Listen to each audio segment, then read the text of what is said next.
Welcome back to Jose Serrano Special Vehicles. After episode 65 was destroyed second in space and time 2 times, so I'm doing it again. You'll see the SUV tumbles down in the sand mountain and tips upside down. A plane crash in the air race and plane crash in the aircraft carrier. And then bobsled barrel rolls and slams on the snow guardrail. Before I start the video, make sure to like and subscribe to Jose Serrano Special Vehicles if you want to see more. Just check the Special Vehicles JS Season 1 playlist and Season 2 and the end peoples if you want.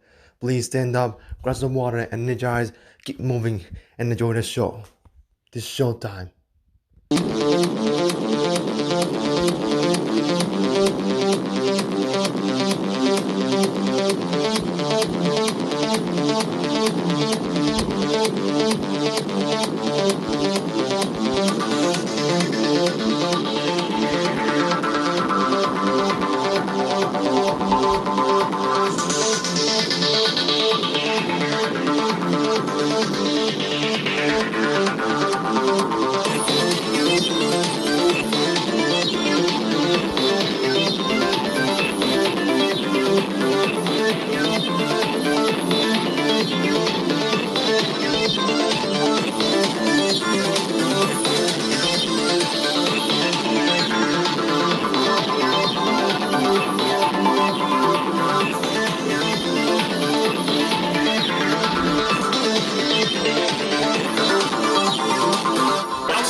Front-row seat to some of the wildest action ever recorded.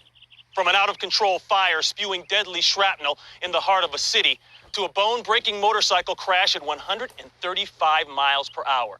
It's TV so explosive, you'll want to wear a helmet.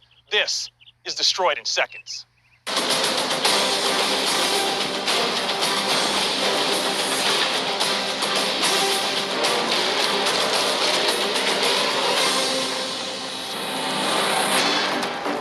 100s of tons of PVC plastic and 50,000 gallons of volatile chemicals catch fire, this is the result.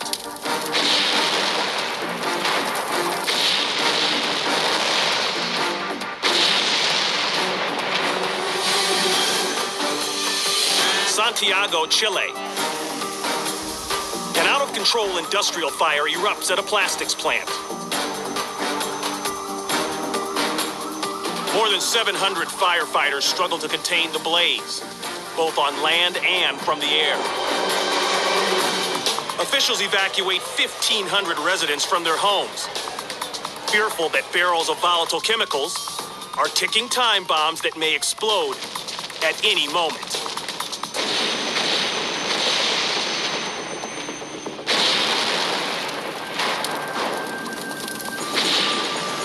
One explosion is so powerful that it sends firemen running for their lives.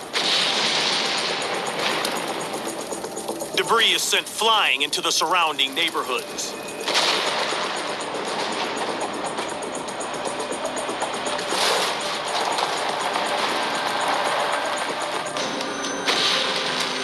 Chemical fires are difficult to extinguish and usually need to burn themselves out. This one produces a toxic cloud of sulfuric acid and chlorine that lingers for several hours after the fire is contained. When the smoke clears, only the smoldering skeleton of the plant remains. One person is killed and 63 more are injured, mostly from inhaling toxic fumes. The cause of the fire is never determined, and the company executives refuse to comment. But considering the force and the quantity of the explosions, it's amazing more people weren't injured or killed.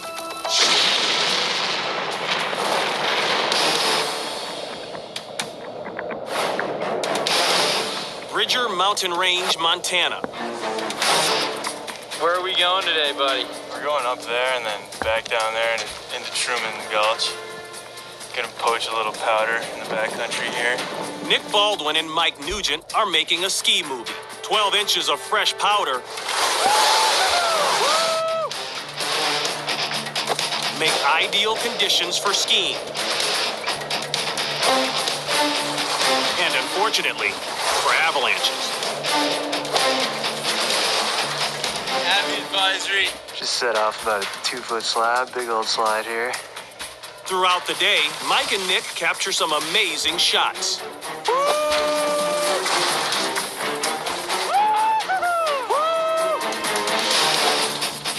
But little do they know, their ski movie is about to become a disaster film.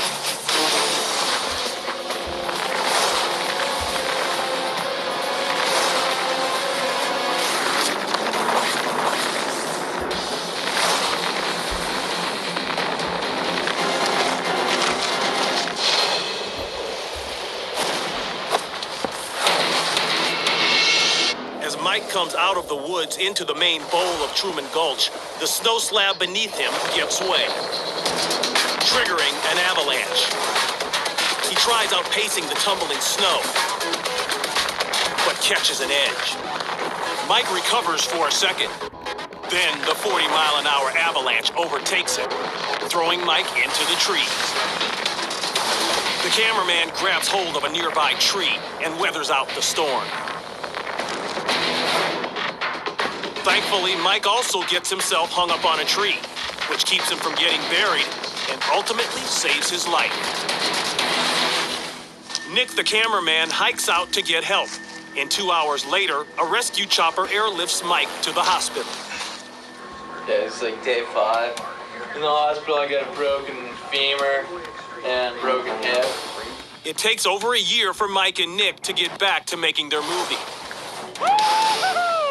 But one thing is certain, they got their money shot.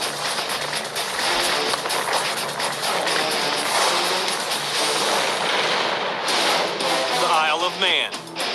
Each year, competitors from around the world come to compete in arguably the most dangerous motorcycle event known. The 6-lap, 226-mile Isle of Man Tourist Trophy Race. Nicknamed the Isle of Manslaughter, this race has claimed 223 lives since its inception in 1907. Today, more than a dozen competitors have come to put their riding skills to the ultimate test on the closed public roads of the island. One rider, Richard Milky Quayle, is coming off an injury he sustained from another race 6 weeks earlier. Daily visits to a hyperbaric chamber have cut his healing time in half. It's like a 12-week injury in the field within 4.5 weeks. Ready or not, Milky will race. It's go time, and 10 seconds after the fourth rider takes off, Milky guns it. Is Richard Milky Quayle. There goes leap and one more little lift, and he's on his way towards Quarter Bridge. Milky rips through the village streets at over 125 miles per hour. On his way into Ramsey. That is the Milky Bar Kid. He enters the second lap of the race. But as he rips through one of the town's 400 curves, We're on board with Milky Quayle. You can see there a bit of a fly problem. he sideswipes a stone wall. Oh, and he brushed the wall. Oh, Milky Quayle is down. Milky Quayle is down. The Isle of Man. Richard Milky Quayle rips through the village streets at over 125 miles per hour. And that's Milky Quayle. Competing for a trophy in the 6-lap, 226-mile race.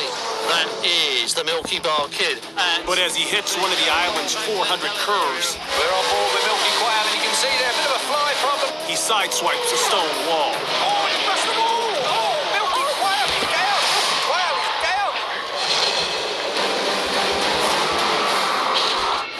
As Milky carves the turn at 135 miles per hour, he hits the left wall, Oh, and he brushed the wall. Oh. loses control, and slams into the 4-foot safety barricade, sending both him and his $11,000 motorcycle sailing through the air. Milky lives. And days later, The injuries are coming on nicely now. The lungs healed and the kidneys come back online again now. And he's with his wife recovering at a local hospital. I'm minus a spleen now, so I don't need that anyway. So I think they can just give that to the dogs or something to eat. Although he makes a full recovery from the 135-mile-per-hour crash, Milky calls it quits, ending his racing career. I was hoping to go out on a bit of a high, But unfortunately, I've gone out a bit of a low.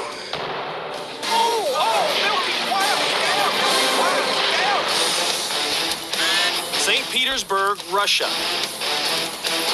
A ruptured sewer line has weakened the foundation of this apartment block. The structure begins to sag, triggering a gas explosion. The blast breaks the building apart and engulfs it in flames. Frantic rescue workers have to go room to room, making sure no one is trapped inside. But before they can finish the daunting task, the distressed building succumbs to the fire.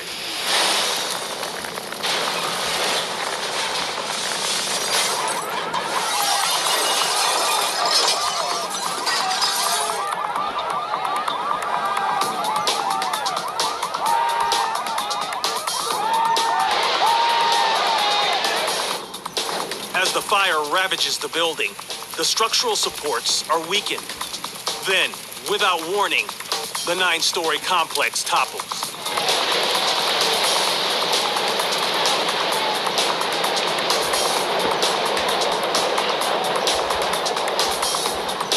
When the cloud of dust finally dissipates, the building has been turned into a massive pile of rubble. The bodies of 4 apartment dwellers are recovered from the heat. But fortunately, most of the 150-plus residents are at work when the collapse occurs. If it wasn't for the heroic work of the firefighters, the number could have been much greater.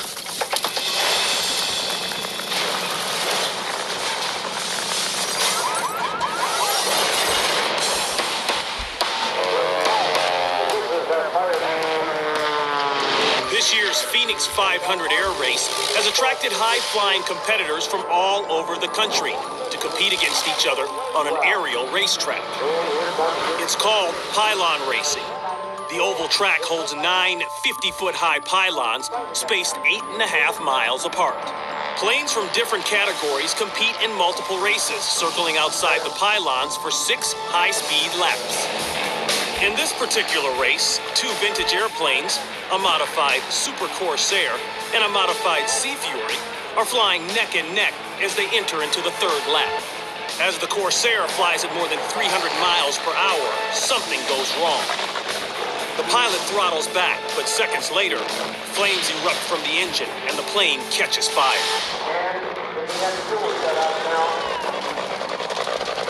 The pilot struggles to maintain control of the half-century-old aircraft. It's hopeless. With the plane engulfed in flames, the Corsair is doomed. Finally, the pilot bails.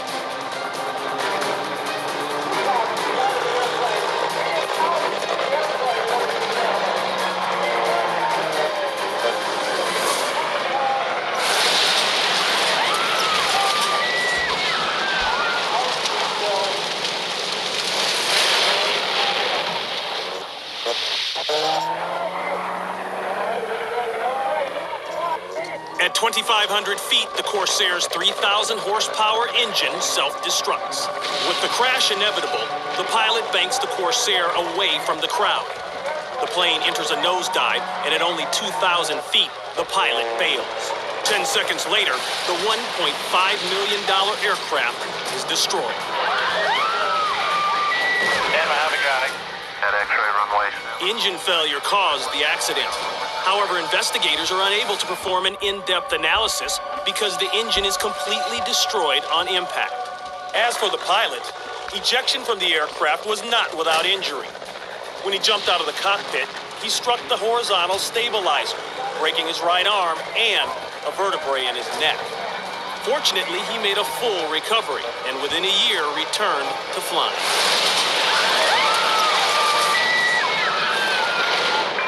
The 405 in Los Angeles is the busiest freeway in America, hosting an average of 382,000 cars a day. A van is broken down in the carpool lane of this teeming freeway, and news cameraman Paul Andrick has stopped to shoot some footage of the incident. Traffic cones on the right indicate that there is a lane closure here due to road work. Between the work lights, lane changes, and drivers who routinely speed here at 70 miles per hour, it's inevitable that something will go wrong.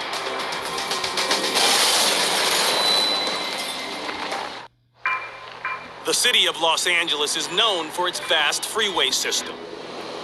Day or night, it's teeming with cars, which makes breaking down in the carpool lane all the more dangerous. News cameraman Paul Andrick suddenly finds himself covering a freeway disaster in the making. Multiple injuries. I need CHP ASAP. We have multiple people down. These two people are sitting in their Mustang. They're going to get killed. Andrick swings his camera light back and forth, trying to warn approaching drivers.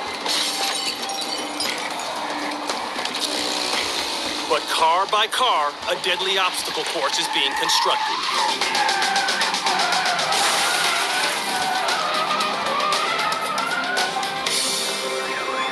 They just keep on coming. Southbound 405. 1, 2, 4, and 5 lanes. 4 vehicles involved. 2 confirmed injuries here. And it's not over yet.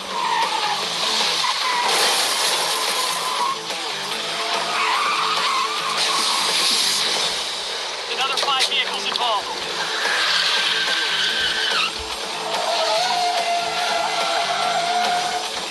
By the time the EMTs arrive, this stretch of the 405 is a junkyard.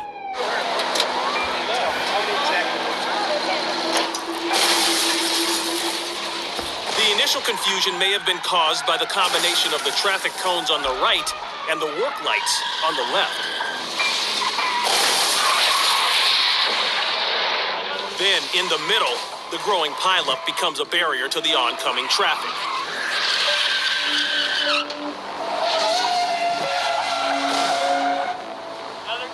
Although several vehicles are totaled, no one is seriously injured. Astonishing when you consider the number of vehicles involved.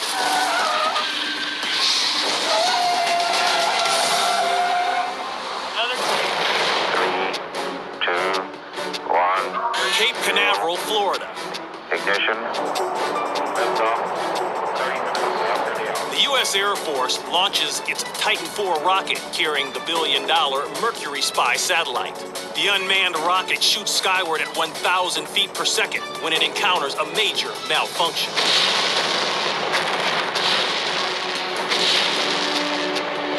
More than 40,000 pounds of flaming debris shower the landscape. Just after liftoff, a short circuit triggered a power outage inside the guidance system, causing the rocket to pitch and veer off course. Air Force Control launches a self-destruct command. At 17,000 feet, the Titan IV is destroyed. There were no injuries from the explosion, but the financial loss was immense. $1.3 billion. This put the Titan IV explosion as one of the most expensive failed space missions in history.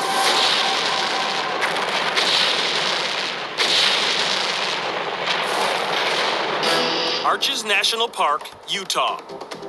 Off-roaders from around the world travel to this four-wheel drive mecca just outside Moab. They come to navigate some of the most challenging off-roading terrain on Earth.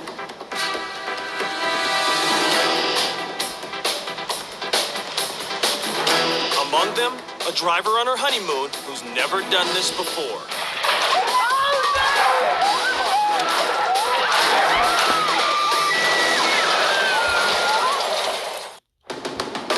Arches National Park, just outside Moab, Utah. There are more than 2,000 mammoth rock formations here, and none are more dangerous than Lion's Back Hill. This is where four-wheelers test their skill along the edge of a 300-foot drop. In the past, 2 off-roaders have been killed here, and many more have been injured. Now, a bride on her honeymoon who's never off-roaded before is about to take on Lion's Back Hill.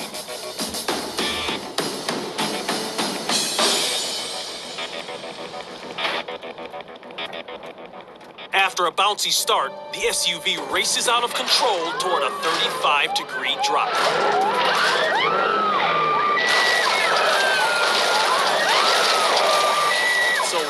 wrong.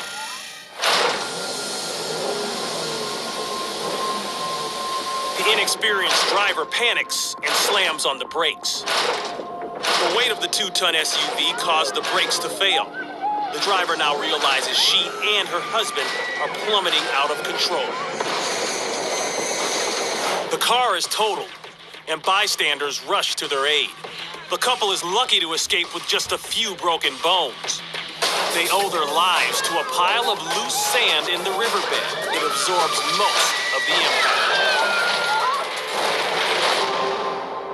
In December of 1992, a severe nor'easter brutalizes Nantucket Island, 30 miles south of Cape Cod, Massachusetts. A nor'easter occurs when freezing Arctic air converges with warm Gulf Stream water. Nor'easters are named for the winds that blow in from the northeast and push the storm up the east coast along the Gulf Stream. The storm sends powerful waves crashing into homes and causes the streets to flood.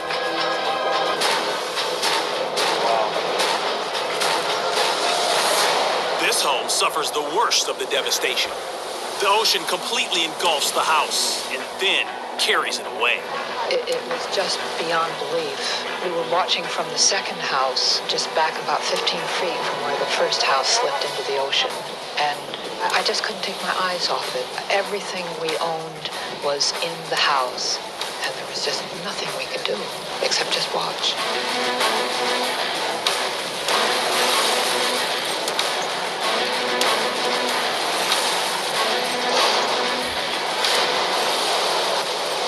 Unbelievable. Neighbors band together to salvage what they can. Unfortunately, the ravaging nor'easter continues for 2 more days. At the water's edge, in the Codfish Park section of town, 5 out of 9 homes are swept away by the pounding surf. The storm inflicts millions of dollars in damage and leaves many of Nantucket's residents homeless.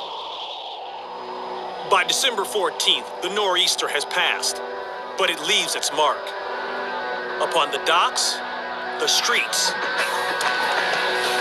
and the homes of Nantucket Island.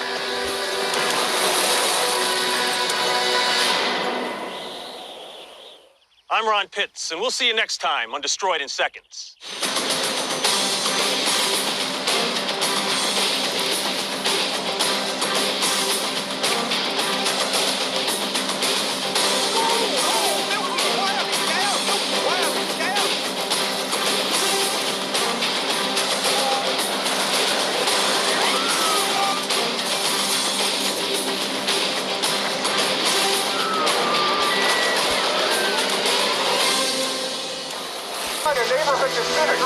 Without so much as a warning, life hangs in the balance. Human endeavor turns to chaos. And within seconds, nothing will ever be the same. Ever. No matter who you are or where you go, no one, no place is immune from destruction. The crash of an off-road race truck triggers a violent multi-vehicle pileup. And there's chaos at a snowmobile race when a rider lands his 700-pound machine on top of a fellow racer. Strap yourself in and prepare for impact. Things are about to be destroyed in seconds.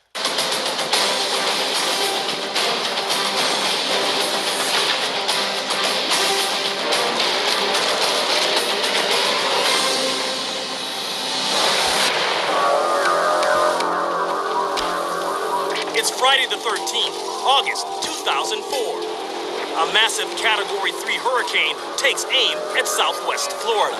We are awaiting the arrival of Hurricane Charlie.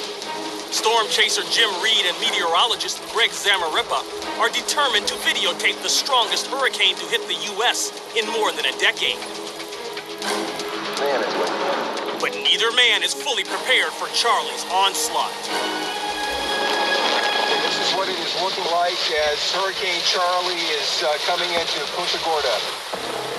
Winds intensify just before they slam into Punta Gorda, a town of 17,000 people. It's strong winds now. Charlie builds to a Category 4 storm, with winds reaching 150 miles an hour. Jim and Greg are trapped in the most intense part of the hurricane. We have flying debris all around us. We are caught in the eye wall of Hurricane Charlie. Where just about anything can become a deadly projectile. We are watching a neighborhood disintegrate. My son, we are being shot for our lives. You think the cops are gonna go? It's bad. It's bad. Oh, hang on, Greg. Hang on. Oh my God. Watch out for the metal. We have been experiencing winds in excess of 100 miles an hour. It is turned off.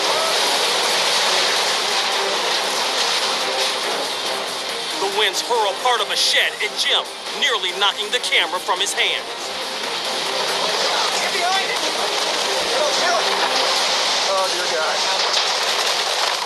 Fearing for his life, Greg crawls under their car until the winds finally subside.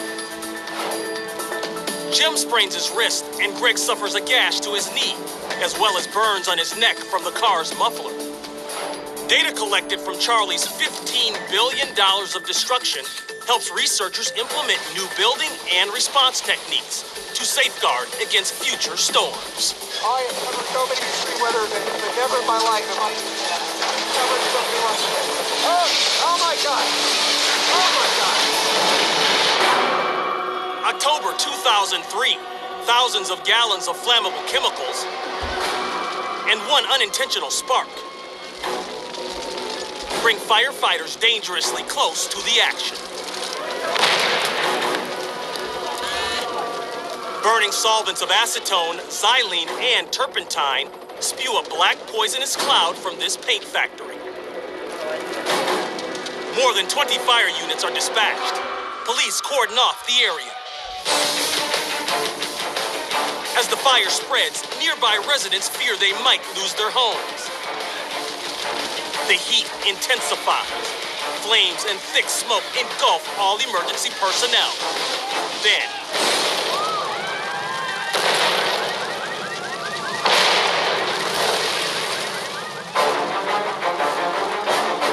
the chemicals stored in 55-gallon drums begin to explode under the intense heat. The explosions catch firefighters by surprise. Their suits rated to protect them up to 1,000 degrees begin to catch fire. Even the streets outside the plant are overrun with flaming chemicals. After more than 30 explosions in 3 hours, it takes over 90 firefighters to bring the inferno under control. 23 people are injured, including 8 firefighters who suffer minor burns and smoke inhalation. The paint factory is completely destroyed and remains a charred ruin to this day. It's believed that the fire was sparked by a short circuit in a truck delivering paint solvents. This is the first fire ever to occur at the factory in its 30-year history. Since there is no plan to rebuild, it will be the last.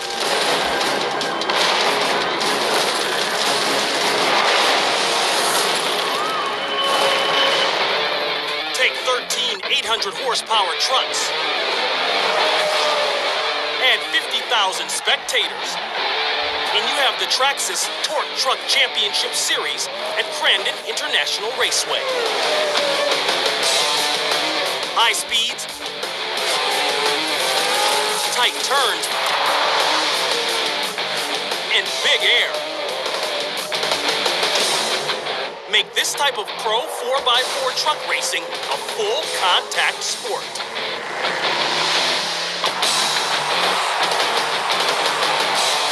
With $40,000 on the line and a land rush start, 13 drivers fight for the lead, but only 7 will reach the finish line.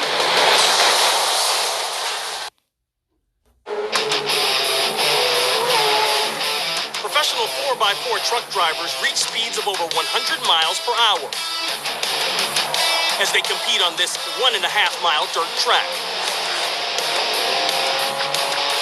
These drivers are vying for a $40,000 purse in the Traxxas Torque Truck Championship Series. Competitors line up side by side in a land rush start.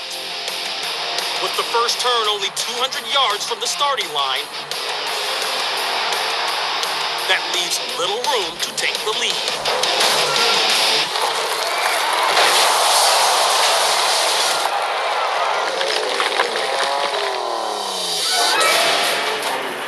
Mike Jenkins in the 47 truck takes an early lead.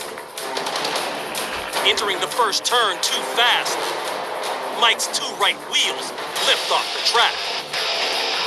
He loses control, sending him into the rails and launching him into the safety fence.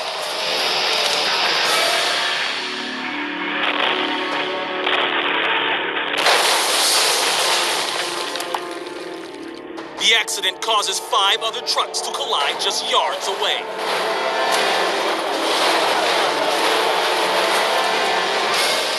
Fortunately, neither Jenkins nor any of the other drivers are injured. Due to the pileup, only 7 of the original 13 trucks are able to finish this race.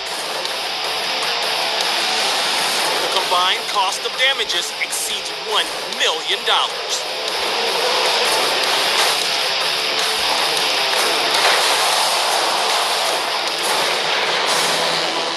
Said that there are 2 kinds of motorcycle riders.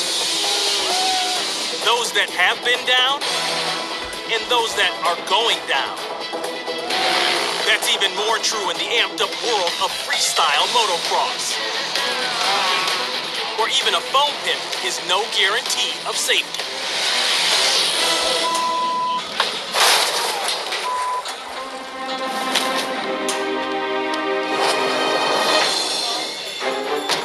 Amateur racer Ben Smolin is in the backyard of a friend who's also a motocross rider. They're practicing jumps using a foam pit, which helps riders train for dangerous stunts like backflips. Never having tried a backflip before, Ben decides to go for it.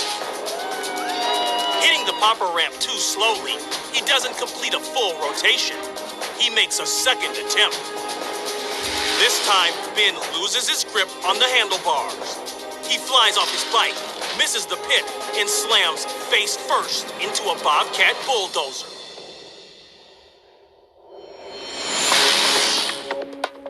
Ben's bike strikes a metal beam as it falls, altering its trajectory. If it hadn't hit the beam, the 150-pound machine could have landed on top of it. Motorcycle crash, definitely a broken leg, bleeding pretty good. That was unbelievable. Medics are immediately on the scene. The 25-year-old suffers 2 collapsed lungs, a fractured femur, fibula, and tibula, as well as deep cuts on his chin. Ben is airlifted to a local hospital in critical condition. It takes 50 stitches to close his chin. After 5 months of rehab, Ben says he's about 90% recovered. He continues to ride his motorcycle, but hasn't attempted another backflip since the accident. It takes a unique kind of daredevil to ride a $30 shovel down an icy slope at freeway speeds.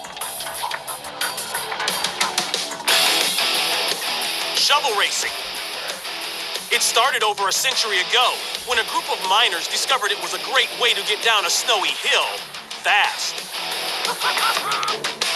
John Strader is a shovel racing superstar.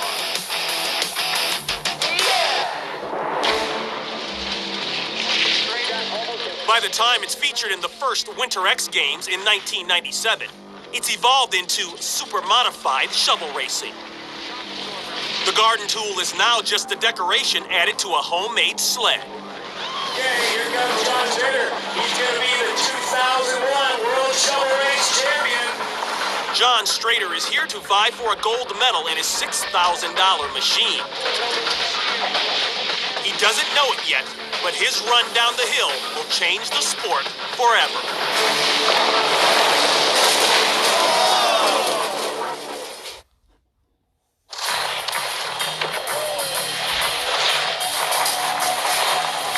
It's It's 1997, and it's the first ever Winter X Games in Big Bear Lake, California.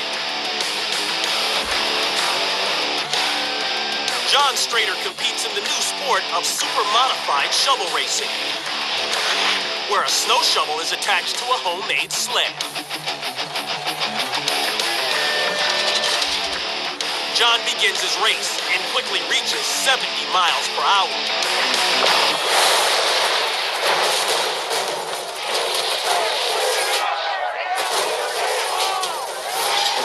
Three-quarters of the way down the course, John's 500-pound sled veers to the left, then slams into an embankment, flipping a total of 8 times.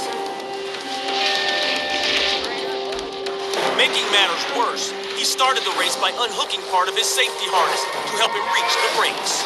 He is crossways right there in the air. John's leg slams against the hard-packed snow as he and his sled tumble down the course. There's no sign of movement inside the sled.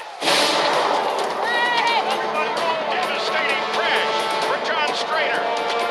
It's believed the crash was caused when John's sled hit a rut on the 150-yard course. There you go.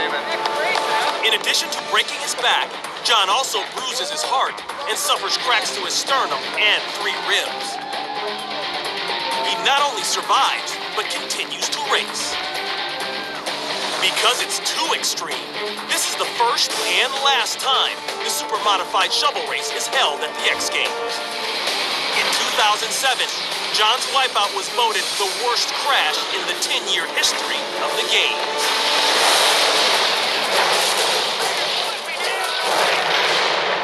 Top Fuel Hydros are not only the fastest race boats on water, they're among the most expensive to operate. Combine the cost of fuel, replacement parts, and crew, and racing one of these waterborne hot rods costs around $1,000 a second. San Dimas, California. There's enough horsepower down there, Jack, to tow my house around the block. Dexter Tuttle is about to race a competitor down the quarter-mile course. The Nitro Express boat of Tom and June Aarons in the right-hand lane. Dexter Tuttle at the wheel. Tuttle breaks away in his 19-foot-long hydro, topping speeds of 165 miles per hour.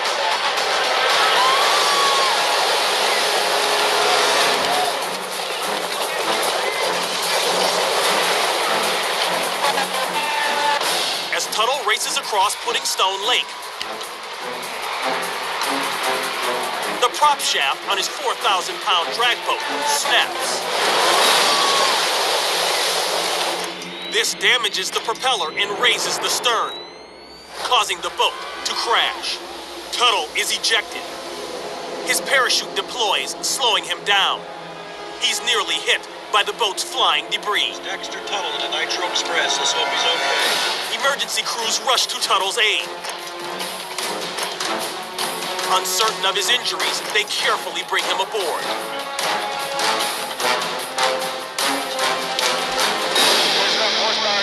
To tow my house around the block.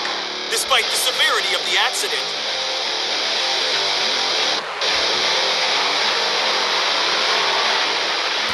Tuttle escapes with only minor injuries.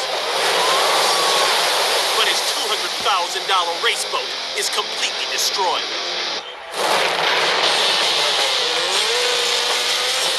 Shakopee, Minnesota hosts the WPSA Power Sports Snowmobile Tour Race. With nearly 75 riders competing for one of only 15 slots in the finals, racer Bobby LePage is going all out for a win. He launches off the course's longest jump and attempts to clear 75 feet, but he comes up short.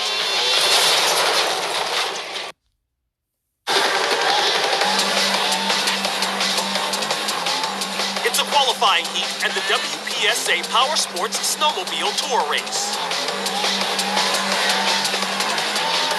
24-year-old semi-pro rider Bobby LePage has been racing since he was 13. Halfway through the race, LePage is fighting for the lead. But as he attempts to gain on the competitor, his race comes to a swift end.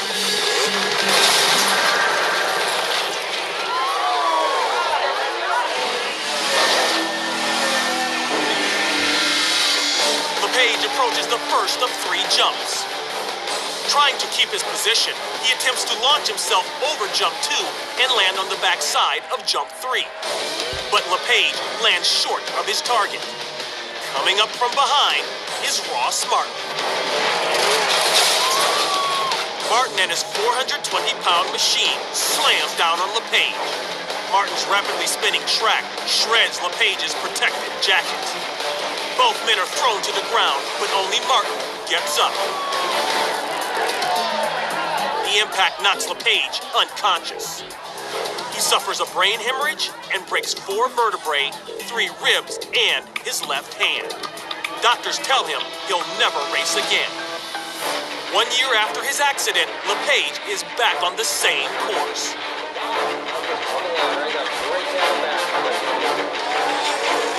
Having made a full recovery, he not only returns to the sport he loves, he wins the race.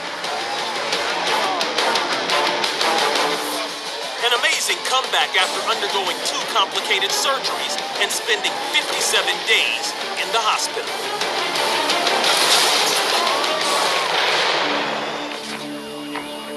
The Jet Age.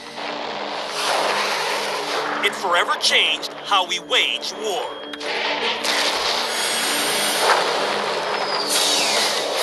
Today's jet aircraft routinely take off and land from supercarriers, some longer than 3 football fields. But it wasn't always this way. After World War II, the United States Navy struggles to safely deploy new jet-powered airplanes off of existing aircraft carriers. Jets are heavier and faster than propeller-driven planes, so they need to launch and land at much higher speeds. The newly invented steam catapult system helps jets get airborne.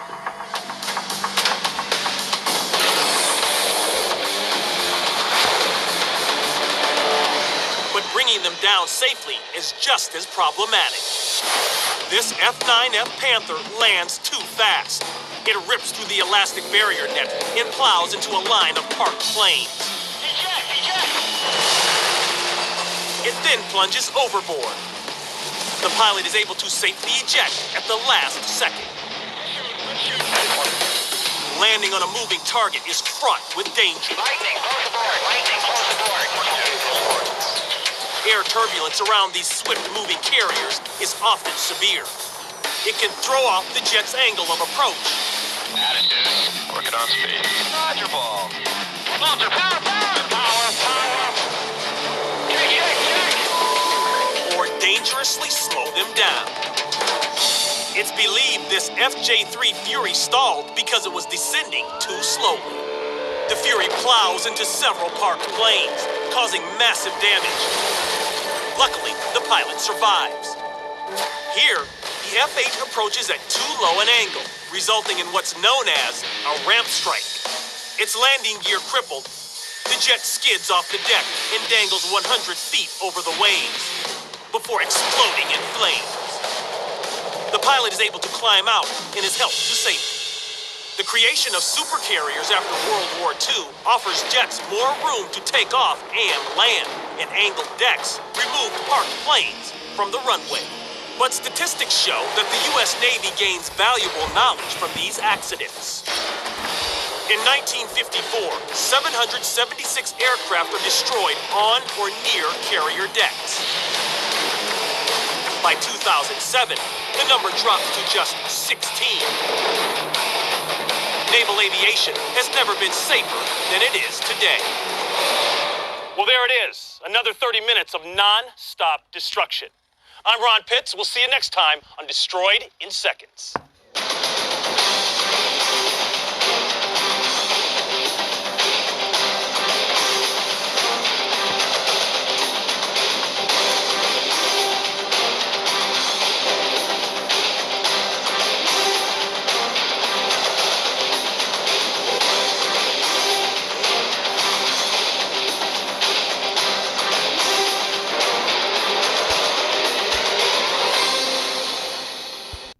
Now, let's see you space and time after episode 65 on the episode of my channel. Let's do it again.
Alright, I'm going to post another video. Was a stunt plane crashes in the airport and the ocean. It's a stock car crashes into the hill, the climbing hill racing. It goes terribly wrong. It's gonna be on this video. Thanks for watching. I'm Jose Serrano and the host of Jose Serrano Special Vehicles. We'll see you next time.